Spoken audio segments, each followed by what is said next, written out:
Caliroga Shark Media.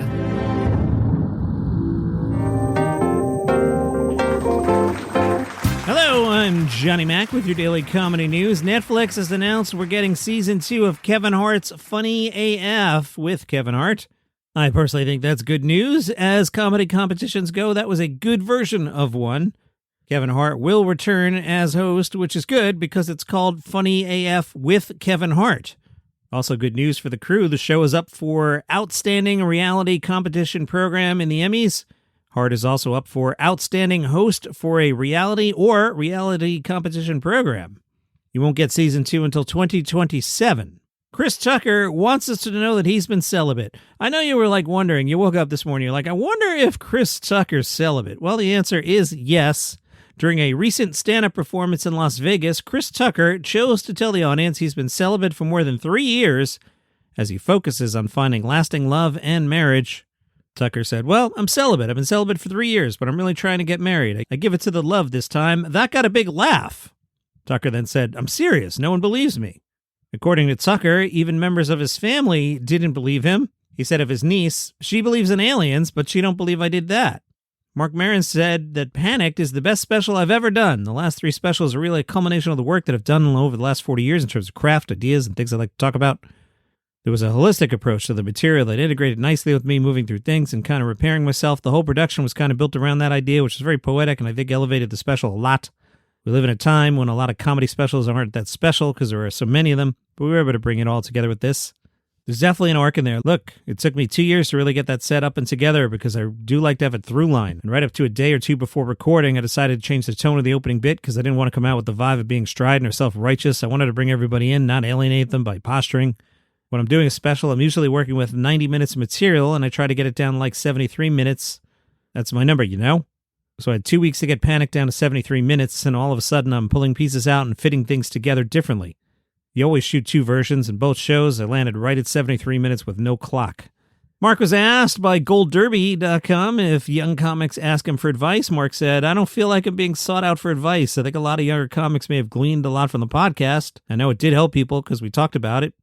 They're also up against a different business than what I was up against. I don't want to talk about how I feel about what's necessary or required to be a great comic or chase how you're on stage and build on that, but I really can't speak to the business side of things. I think the platform business is lowering the bar. It's about creating viral moments for popularity, and that doesn't necessarily mean the quality of what you're doing is great or that you're fundamentally talented or charismatic. I also think it makes comedy less special, because it seems like everybody's going to take a shot at it. If you're an old-timer, you believe it's a special type of art that starts to diminish in quality in that kind of environment. I mean, the thought that I put into a special like Panicked wouldn't be required anymore, and in that case, what do we really have? Everything becomes disposable in an hour or two, and I like doing specials that last to a certain degree. Deadline caught up with Jeff Ross. They were curious how roast culture has changed since Comedy Central got into the roast game. Deadline said roasts have become a global phenomenon now that Netflix has become the de facto home for them. Ross said, I like that you say that they're the home of roasting. That'll make them feel good because that's something they've tried to make happen and have now made happen. I like the size and scope of the roasts. Yeah, there's certain things from the old days that I miss, but mostly that's nostalgia. It's sort of this niche thing on Comedy Central. Deadline jumped in and said, the Comedy Central roast certainly had a different feeling. Ross said, yeah, I get that. But it was also pretty bawdy and at times controversial. I think it's a spectacle now because we don't have the White House Correspondents' Dinner anymore where comedians are roasting the president, speaking truth to power, free speech.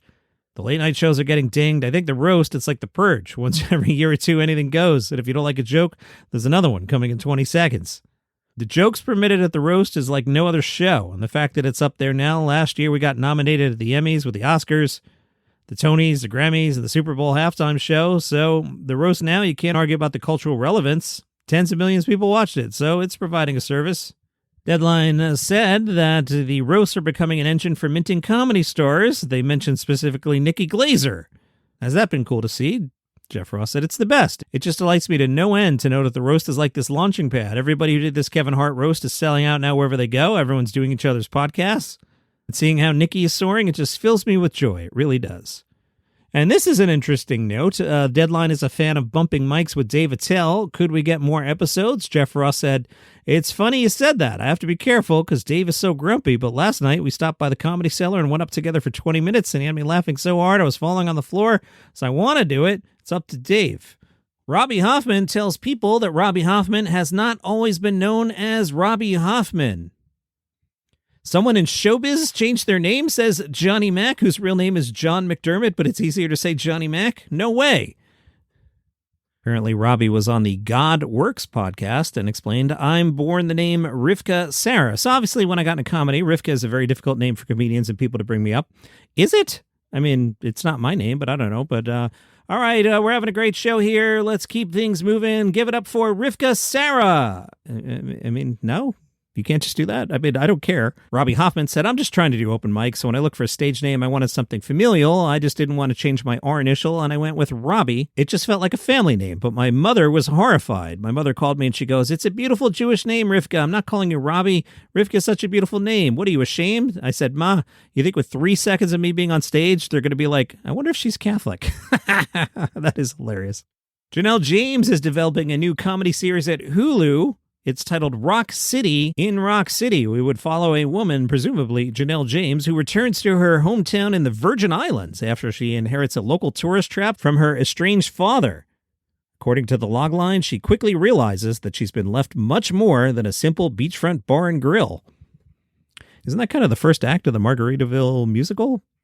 Alrighty, remember in the finale of The Late Show with Stephen Colbert? By the way, do you miss the show? Do you? Do you? No, really, do you? You don't. You moved on. But anyway, remember when he played the Linus and Lucy composition and made a joke that CBS was going to have to pay for it? Well, apparently CBS is going to pay for it, but the Lee Mendelsohn Film Productions Company said they will donate the proceeds to Chef Jose Andres' World Central Kitchen, which is a nonprofit organization that provides meals throughout the globe during various crises. In the case of the Late Show incident, Lee Mendelsohn Films production chairman Jason Mendelsohn noted, LMFP found the music's use on The Late Show funny and entertaining and is proud to support World Central Kitchen's mission. A principal goal of our enforcement actions is to educate individuals, businesses, and government entities about the need to obtain written license agreements to use music in a commercial setting. And from the Toronto Guardian, they caught up with comedian Bita Judaki. Bita, how would you describe your comedy style? She said, people have told me my style is playful, silly, surprising, dark, and maybe too honest. Favorite shows growing up, Seinfeld, The Simpsons, and Friends. Did I say Friends? I did, didn't I? Now, I could edit that out, but I said Friends. What's Friends? Friends is, that's not even a Queen's accent. Friends. I don't know. Her favorite shows were Seinfeld, The Simpsons, and Friends. Bita says, I think I based a lot of my personality / early comedic choices on Lisa Kudrow. Favorite comedian now? She listed Tig Notaro, Deborah G. Giovanni, Robin Tran, and Kate Berlant. Pre-show ritual? Nervously drink too much water and pee a lot. I'll try to watch the comics before me so I understand the inside jokes that have already been made with the audience. That's smart. That is your comedy news on a summer Sunday. You can follow the show on Spotify. Turn notifications on so you never miss an episode. You can also comment there on Spotify or in the Facebook group, Daily Comedy News Podcast Group. And I'll see you tomorrow.